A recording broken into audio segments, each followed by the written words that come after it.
ভাই বোনেরা, তোমরা দেখতে পেয়ে গেছো যে তোমাদের অ্যাডমিট কার্ড এসে গেছে কিছু জনের। তারা কারা? তারা হচ্ছে এই 21, 22 আর 23 তারিখে যাদের পরীক্ষা রয়েছে তাদের অলরেডি অ্যাডমিট কার্ড এসে গেছে।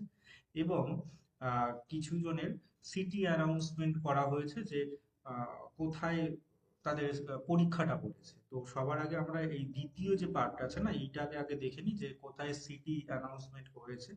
আচ্ছা, তোমরা এটা কিভাবে জানতে পারবে বা কোন ওয়েবসাইটে তোমরা এটা পাবে? সেটা হচ্ছে ugcnet.nta.ac.in। এই যে ওয়েবসাইট, এই ওয়েবসাইটে তোমরা এটা পেয়ে যাবে। তো এখানে গেলেই দেখতে পাবে যে তোমরা একটা পাবলিক নোটিশ রয়েছে, যে নোটিশে তোমাদেরকে সমস্ত বিস্তারিত বিষয় এখানে দেওয়া রয়েছে, যে আহ, কখন কার পরীক্ষা না পরীক্ষা এই জাতীয় বিষয়বস্তু তোমরা এখানে পাবে। ঠিক আছে। আচ্ছা, এখানে যেটা বলা হচ্ছে যে তোমাদের সিটি অ্যানাউন্সমেন্টটা এখানে করা হয়েছে, আর এবারে যে পরীক্ষাটা সেটা হচ্ছে তোমাদের সিবিটি মোডেই হবে আর কি, মানে কম্পিউটার বেসড। সেটা হবে কম্পিউটার বেসড টেস্ট। এই এই এই মতেই তোমাদের পরীক্ষাটা হবে এবারে। ঠিক আছে। আচ্ছা, আর একটা হচ্ছে যে তোমরা কিভাবে এটা পাবে, আহ, তোমরা অ্যাডমিট কার্ডটা কিভাবে পাবে, তাই না? আচ্ছা, এই জায়গাটা ধরো যদি তুমি ক্লিক করো এই জায়গাটা, তাহলে গিয়ে তুমি পাচ্ছ যে যাদের সিটি অ্যানাউন্সমেন্ট হয়েছে আর কি, মানে অ্যাপ্লিকেশন নম্বরটা এখানে দেবে। আহ, তোমার হচ্ছে ডেট অফ বার্থের ক্ষেত্রে ডেটা এখানে, মান্থটা এখানে, বছরটা এখানে, আর এই যে সিকিউরিটি যে পিনটা রয়েছে সেই পিনটা এখানে দিয়ে সাবমিট করলেই পেয়ে যাবে হচ্ছে কবে, মানে কোথায় তোমার সিটিটা পড়েছে। ঠিক আছে, যদি কলকাতায় পড়ে কলকাতা, হাওড়া পড়লে হাওড়া, মালদা পড়লে মালদা, মুর্শিদাবাদ যদি হয় তাহলে সেখানে। তো এইরকম বিস্তারিত একটা তথ্য সেখানে ওপর ওপর একটা পেতে পারো। আচ্ছা, আর যাদের পরীক্ষার অ্যাডমিট কার্ড এসেছে, ঠিক আছে, অ্যাডমিট কার্ড সেটা হচ্ছে 21, 22, 23 আপাতত অ্যাডমিট কার্ড এসেছে, বাকিদেরও পর পর চলে আসবে, তাদের অ্যাপ্লিকেশন নম্বর এখানে দেবে। ডেট অফ বার্থের ক্ষেত্রে ডেট এখানে, মান্থটা এখানে, ইয়ারটা এখানে, আর এই যে সিকিউরিটি পিন যেটা রয়েছে বা ক্যাপচা কোড যেটা বলা হয় এটা এখানে দিয়ে সাবমিট করলে দেখতে পাবো যে তুমি একটা তোমার অ্যাডমিটটা পেয়ে যাচ্ছ। যেমন আমি একটা অ্যাডমিট কার্ড এখান থেকে একটা পেয়েছি। তো এই অ্যাডমিট কার্ডের ক্ষেত্রে বিস্তারিত বিবরণটা তোমাদের একটু জানিয়ে রাখছি যে কি করতে হবে না করতে হবে। যেমন এখানে বলা হচ্ছে যে একজন ক্যান্ডিডেটকে তার রিপোর্টিং টাইমের মধ্যে তাকে তার সেন্টারের মধ্যে পৌঁছতে হবে। রিপোর্টিং টাইম মানে কি? রিপোর্টিং টাইম মানে তোমাকে একটা একটা টাইম দেওয়া হয়, পরীক্ষা শুরু হওয়ার 1.5 ঘন্টা, মানে পরীক্ষা শুরু হওয়ার আগে 1.5 ঘন্টা একটা দেওয়া হয়। সেই 1.5 ঘন্টার মধ্যে তোমাকে ওখানে পৌঁছতে হবে, এটাই বলা হচ্ছে। আচ্ছা, প্রশ্নপত্রের ক্ষেত্রে কিছু বিধিনিষেধ আছে, সেই বিধিনিষেধগুলো তোমরা ওখানে যখন পরীক্ষা দেবে তখন দেখবে তোমার স্ক্রিনে সবার আগে ওটা পড়তে দেবে, মানে ওখানে বলবে যে হ্যাঁ এবার এটা তুমি একটু পড়ে নাও। আচ্ছা, এনটিএ তাদের নির্দিষ্ট কিছু রুলস রেখেছে, সেই রুলস গুলো হচ্ছে এইগুলো। আর হচ্ছে যদি গেট একবার ক্লোজ হয়ে যায় তাহলে কিন্তু তোমাকে আর সেইখানে ঢুকতে দেওয়া হবে না। এবার এই যে ফার্স্ট যে অ্যাডমিট কার্ডের ক্ষেত্রে না তিনটে তিনটে পেজ দেওয়া হয়েছে, যেগুলো A4 পেজে তোমাকে প্রিন্ট করিয়ে নিয়ে যেতে হবে। তা তুমি ব্ল্যাক অ্যান্ড হোয়াইটেও করতে পারো অথবা কালার জেরক্সও করতে পারো, মানে কালার প্রিন্টও করতে পারো, কোনো বাধা নিষেধ নেই। আর সেখানে একটা সেলফ ডিক্লারেশন রয়েছে, সেখানে ধরো আই লিখে নিজের নাম লিখবে। রেসিডেন্ট অফ এখানে তুমি নিজের জেলা লিখবে। ধরো ধরো কলকাতা হলে কলকাতা, সাউথ চব্বিশ পরগনা হলে সাউথ চব্বিশ পরগনা, নর্থ হলে নর্থ, নর্থ হলে নর্থ লিখবে, মালদা হলে মালদা, মুর্শিদাবাদ হলে মুর্শিদাবাদ, এরকম তুমি এখানে এটা লিখবে। আচ্ছা, এবার বলছে যে মানে অ্যাপ্লিকেশন করবার সময় তুমি যে ফটোটা দিয়েছিলে সেই ছবিটাই কিন্তু তোমাকে এই জায়গাটাতে একটা আঠা দিয়ে বসাতে হবে। ঠিক আছে, এই জায়গাটাতে বসাতে হবে। আর লেফট হ্যান্ডের যে বুড়ো আঙুল আছে সেই বুড়ো আঙুলের একটা টিপসই এই জায়গাটা তোমাকে দিয়ে যেতে হবে। আর একটা সিগনেচার আছে যেটা তোমাকে ওই দিনকে, মানে যখন পরীক্ষা হচ্ছে সেই ইনভিজিলেটর যিনি রয়েছেন তার সামনে এখানে একটা সই করতে বলা হচ্ছে। ধরে নাও তোমার কাছে ইঙ্ক প্যাড নেই, তাহলে তুমি কি করবে? দেখো, যারা মানে মানে যে সেন্টারে তোমার পরীক্ষা হবে সেই সেন্টার না ভালো সেন্টার, মানে তারা খারাপ নয়, এটা সবসময় মনে রাখবে। তারা সবসময় চাইবে যে তোমাকে সাহায্য করার ক্ষেত্রে। তো সাহায্য করার ক্ষেত্রে তোমার ওনারা কি করবেন, ওনারা তুমি তুমি বললে যে আমার কাছে না ইয়ে নেই, মানে ইনকপ্যাড নেই, তো আপনাদের ইনকপ্যাড একটু দিন না, তাহলে আমি ওখানে একটু এটা ব্যবহার করবো। তো ওরা দেখবে তোমাকে ইনকপ্যাড দেবে, তো সেই ইনকপ্যাডে নিজের আহ, তোমার বাম হাতের বুড়ো আঙুলের যে ছাপটা নিয়ে এই জায়গাটা একটা ছাপ দিয়ে নিতে পারো, কোনো অসুবিধা এতে হবে না। ঠিক আছে, এর যদি পরের পেজে যাও, তাহলে পরের পেজে গেলে দেখবে যে আর একটা পেজ রয়েছে, যেখানে যারা নতুন আছো, নতুন প্রথমবার পরীক্ষা দিচ্ছ, তাদের ক্ষেত্রে এটা গুরুত্বপূর্ণ। যেমন ধরো পিডব্লিউডি ক্যান্ডিডেট বা যারা হয়তো শারীরিক প্রতিবন্ধী যে সকল আমাদের বন্ধু বা ভাই বোন যারা রয়েছে, তাদের ক্ষেত্রে এক্সট্রা 20 মিনিট তারা সময় পায়। মানে ধরে রাখো যে সাধারণ যে সকল ছেলেমেয়েরা তারা যদি 3 ঘন্টায় পরীক্ষা শেষ করে, তাহলে এই এই যে শারীরিক প্রতিবন্ধী যে ভাই বোন রয়েছে, তাদের ক্ষেত্রে 3 ঘন্টা 20 মিনিট তাকে সময় দেওয়া হবে। ঠিক আছে, এক্সট্রা 20 মিনিট সে পরীক্ষা দেওয়ার জন্য সময় পাচ্ছে, পরবর্তী 20 মিনিট এক্সট্রা সে সুযোগ পাচ্ছে। আচ্ছা, এই ক্ষেত্রে তাকে একটা কথা বলা হচ্ছে যে তাকে অবশ্যই কি করতে হবে বলতো, এখানে এখানে মানে এই জায়গাটা যদি তুমি দেখো, আর এই জায়গাটা যদি তুমি দেখো, এর সামারি হচ্ছে এটাই যে তারা যে শারীরিক প্রতিবন্ধী, তার জন্য তো তার কাছে একটা কোনো ইয়ে আছে, মানে কি বলা যেতে পারে, মানে সার্টিফিকেট আছে। তো সেই সার্টিফিকেটটা না অবশ্যই তাকে নিয়ে যেতে হবে ওখানে। এটা মানে আমি দেখেছি যে এটা দেখতে লাগে, মানে তারা দেখে যে শারীরিক প্রতিবন্ধী যেহেতু, তাহলে সেই সার্টিফিকেটটা দেওয়া। যেমন সাপোজ যারা এসসি এসটি ওবিসি আছে, তাদের যেমন সার্টিফিকেট আছে, ঠিক তেমনি সিমিলার একই রকম ভাবে আর একটা হয়, সেটা হচ্ছে শারীরিক প্রতিবন্ধী যারা, তাদের ক্ষেত্রে। তো এই ক্ষেত্রে আমার বক্তব্য যেটা হচ্ছে, কেবল এবং কেবলমাত্র যারা শারীরিক প্রতিবন্ধী, তাদের ক্ষেত্রে এই সার্টিফিকেটটা দেখতে লাগে, ও দেখে। অন্য কোনো ক্ষেত্রে কিন্তু দেখে না, মানে এসসি এসটি ওবিসির ক্ষেত্রে কিন্তু এরকম কোনো বিধি নিষেধ নেই যে তার সার্টিফিকেট দেখবে। এখানটা যদি তুমি ভালো করে দেখো, বলছে যে এখানে 3টে পেজ রয়েছে, সেই 3টে পেজের বিষয়বস্তুগুলো এখানে দেওয়া রয়েছে। আমি এটা ধীরে ধীরেই বলছি। ফার্স্ট পেজ তো যেটা বললাম, এটা হলো দ্বিতীয় পেজ, যেখানে সমস্ত নিয়মাবলীগুলো রয়েছে। ঠিক আছে। আচ্ছা, এবার তুমি একটুখানি স্কিপ করে এদিকে আসো। আচ্ছা, এখানে তোমাকে যেটা বলা হচ্ছে যে কোনো রকম কোনো চালাকি কেউ করবে না, ঠিক আছে, কোনো রকম বদমাইশি কেউ করবে না। কিন্তু একটা বিষয় সেটা হচ্ছে, তোমাকে কিছু জিনিস তোমাকে ওখানে নিয়ে ভেতরে ঢুকতে দেবে। কি কি সেটা না হচ্ছে পার্সোনাল ট্রান্সপারেন্ট বোতল, মানে জলের বোতল যেটা রয়েছে, সেটা ওই হয় না ইউজ অ্যান্ড থ্রো, যেমন 10 টাকার জলের বোতল, 20 টাকার জলের বোতল, যেগুলো বাজারে কিনতে পাওয়া যায়, ওই বোতলগুলো তুমি ওখানে নিয়ে যেতে পারো। অথবা বাড়ির কোনো উন্নত মানের কোনো বোতল নিয়ে যেতে পারো। কোনো কোনো সেন্টার এটাকে অ্যালাউ করে, আর কোনো কোনো সেন্টার এই মানে খুব ভালো দামি বোতলগুলোকে অ্যালাউ করে না। ঠিক আছে, মানে মূলত ওই জলের বোতল, প্লাস্টিকের জলের বোতলটাই আমি মনে করি যে ওটাই নিয়ে যাওয়াই ঠিকঠাক। আচ্ছা, অ্যাডমিট কার্ড, যেটা একটু আগে বলছিলাম, অ্যাডমিট কার্ড সেটা A4 সাইজে তোমাকে প্রিন্ট করতে হবে।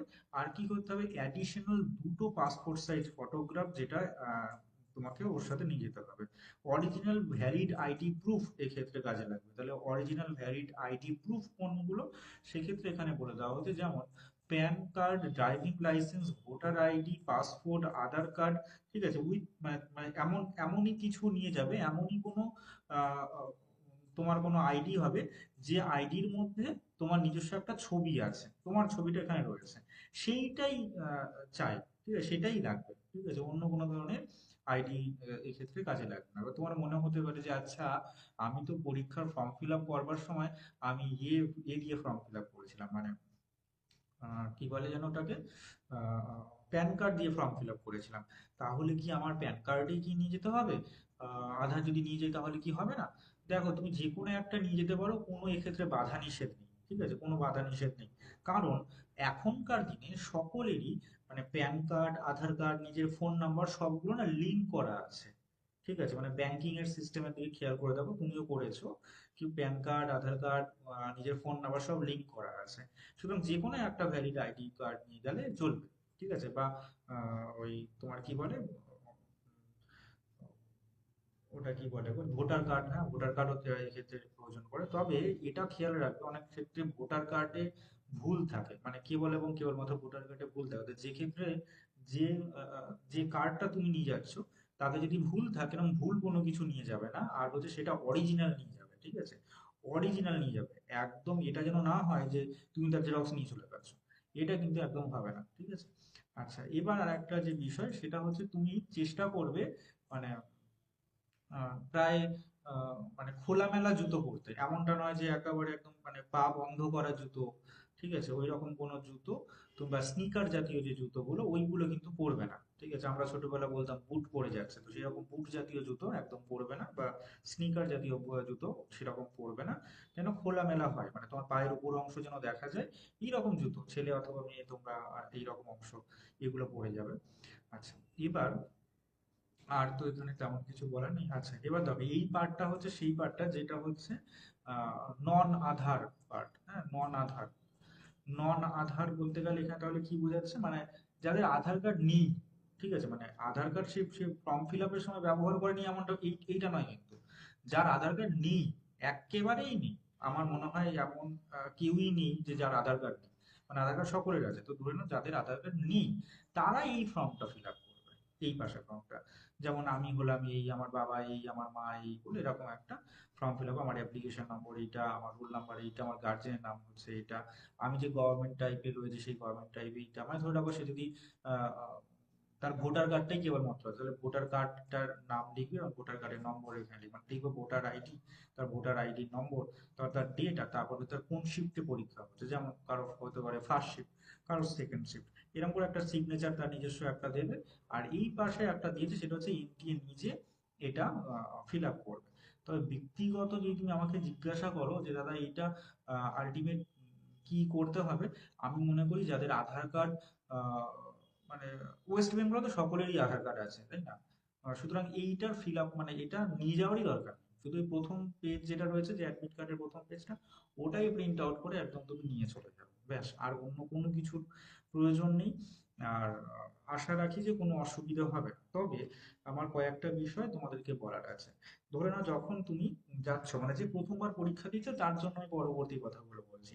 ধরে নাও যে তুমি পরীক্ষা দিতে যাচ্ছ বা পরীক্ষা দিতে তুমি ঢুকেছো, তোমার সবার প্রথমে তোমাকে আগে চেক করা হয় যে কোনো কোনো কিছু তুমি নিয়ে ঢুকছো কিনা, ঠিক আছে, এই জাতীয় একটা চেক করা হয়। তারপরে তোমার হাতের বুড়ো আঙুলের যে একটা একটা ইয়ে নেবে, একটা কি বলে, একটা একটা ওরা ওরা একটা টিপ সই নেবে, ঠিক আছে।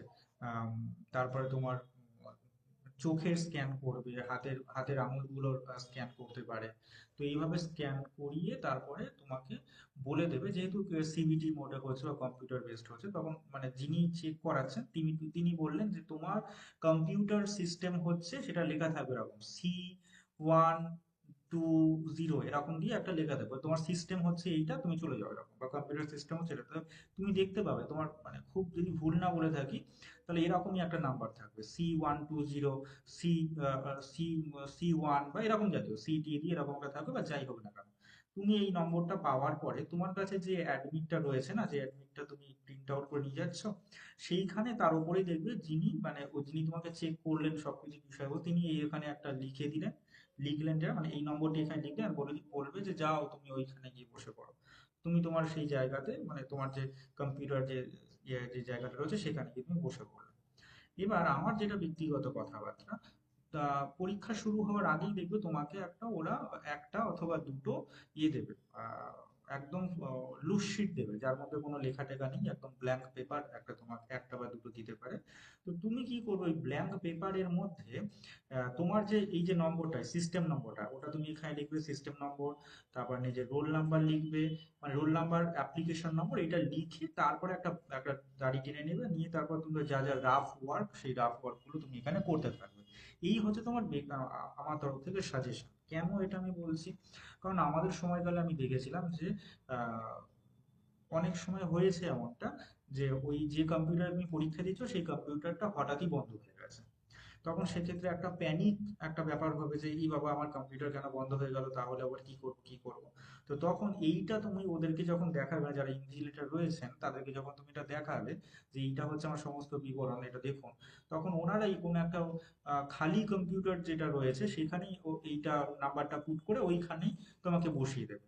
তুমি যে সময়ে তোমার এটা বন্ধ হয়েছে, মানে কম্পিউটার তোমার যে সময় বন্ধ হয়েছে সেই সময় থেকে পরবর্তী আবার তুমি সময় পেয়ে যাবে। মানে এমনটা নয় যে তোমার এক্সট্রা টাইম চলে গেল, সেরকম কিছু নয়, যে টাইমে বন্ধ হয়েছে তারপর থেকে তুমি একটা এক্সট্রা মানে একটা টাইম পেয়ে যাচ্ছ। সেটা হয়তো কারো ক্ষেত্রে যাদের কম্পিউটার একদম ঠিকঠাক ছিল তারা হয়তো 3 ঘন্টাতেই কমপ্লিট হয়ে গেল পরীক্ষা, আর তোমার হয়তো এক্সট্রা 10 মিনিট লেগেছিল, তো তোমার হয়তো পরীক্ষা 3 ঘন্টা 10-এ তোমার পরীক্ষা শেষ হলো, এরকম হতে পারে। ঠিক আছে, তো এই হচ্ছে বিষয়বস্তু। তো এটা হলো নিজের সেফটির জন্য এটা করে রাখা, যেটা কম্পিউটারে পরীক্ষা হচ্ছে মানে এটা একটু খেয়াল রাখা। আর যখনই কম্পিউটার বেসডের ক্ষেত্রে ওই যখন তুমি একবার ওই টেস্ট করিয়ে যখনই তুমি ভেতরে ঢুকে যাচ্ছ না পরীক্ষার এর জন্য ঢুকে যাচ্ছ, তারপরে কিন্তু তোমাকে বাইরে আর মানে টয়লেট ইউজ করতে দেওয়া হয় না, এটাই নিয়ম। তো তোমার যদি সেরকম কোনো সমস্যা থাকে, মানে টয়লেটের কাজকর্ম একদম সেরে টেরে গিয়ে তারপরে তুমি লাইনে দাঁড়াবে, দাঁড়িয়ে তুমি ওই ভেতরে গিয়ে প্রবেশ করবে, মানে মানে এক্সামিনেশন সেন্টারে বলবেন, এক্সামিনেশন সেন্টারে ঢুকে তুমি টয়লেটের কাজকর্ম সেরে তারপরে তোমার ওই চেকিং যে বিষয়গুলো আছে, যেগুলো তোমার ওই থাম ইমপ্রেশন হোক যাই হোক না কেন, যেগুলো তোমার নিচ্ছে আর কি, ওইগুলো তুমি আহ, তুমি দিলে, ঠিক আছে, দিয়ে একদম তোমার ওই যে বসবার যে টেবিলে, সেই বসবার টেবিলে ঢুকে গেলে, বসবার টেবিলে ঢোকার আগে তুমি তার যাবতীয় কর্ম সেরে তারপরে তুমি সেখানে বসতে পারবে। ঠিক আছে, এই হচ্ছে ব্যাপার। আশা রাখি তোমাদের বুঝতে কোনো অসুবিধে হলো না, মানে যারা নতুন আছো তাদের জন্য।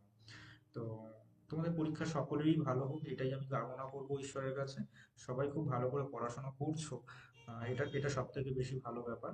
আর নো ডাউট তোমরা ইউটিউব চ্যানেলে যারা এই ভিডিওটা দেখবে, তোমাদের যদি একটু সাহায্য হয় এইটা, মানে এই বিষয়টা এই তথ্যটা, তাহলে চ্যানেলটা সাবস্ক্রাইব করে দিও, আর হচ্ছে তোমার বন্ধুদের সাথে একটু শেয়ার করে দিও, কেমন, মানে যারা এই বিষয়টা জানে না, যারা প্রথমবার পরীক্ষা দিচ্ছে, হয়তো চিন্তায় পড়ে যাবে, হয়তো কোনো রকম সমস্যার মধ্যে পড়ে যেতে পারে, তো তাকে এটি তুমি শেয়ার করে দিও।